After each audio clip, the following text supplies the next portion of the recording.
Hi everyone, it's Miss Akbari in the library. I wanted to tell you about the book Marcus Vega Does Not Speak Spanish by the author Pablo Cartaya. This book is from our teen issue section. It deals with a lot of real life issues that are going on. And our main character in this book definitely has some unique circumstances that he's dealing with.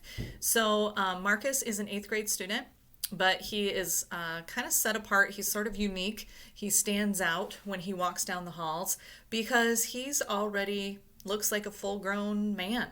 And so, in some ways, it's good. He doesn't really get picked on. People kind of tend to leave him alone. But in other ways, it's bad. It's kind of lonely. And Marcus has found a way to sort of turn this into a force for good. He has several kids that he walks home from school. He actually gets paid to walk these kids home and keep other bullies away from him. He has kind of noticed that there's a lot of trash around the school, so he checks out to see who's doing it and then goes after those people, kind of recommends that they clean up. And because he's so big and can be a little intimidating, usually they do what he asks them to do. But Marcus has a problem. The first thing that is kind of missing from his life is his father. He doesn't know where his father is. His father's been out of his life for several years, and so that's something that's missing for Marcus.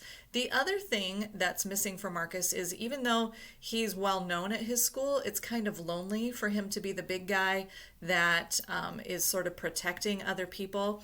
And one of the people that he's really interested in protecting, that he's very important to him, is his younger brother Charlie. And Charlie just started sixth grade at Marcus's school. Charlie has Down syndrome, and there was a big debate about whether Charlie should get to go to the same school that Marcus did. And there are a lot of people at Marcus's school that don't want Charlie there. So Marcus is really sensitive about that. And in fact, Marcus gets into a fight with someone else from his school over his brother.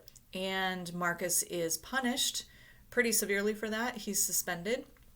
And Marcus's mother decides that maybe, instead of trying to fight this right now, maybe the best thing would be to just get out of town for a while. And so she takes her two boys, Marcus and Charlie, to Puerto Rico to visit some family.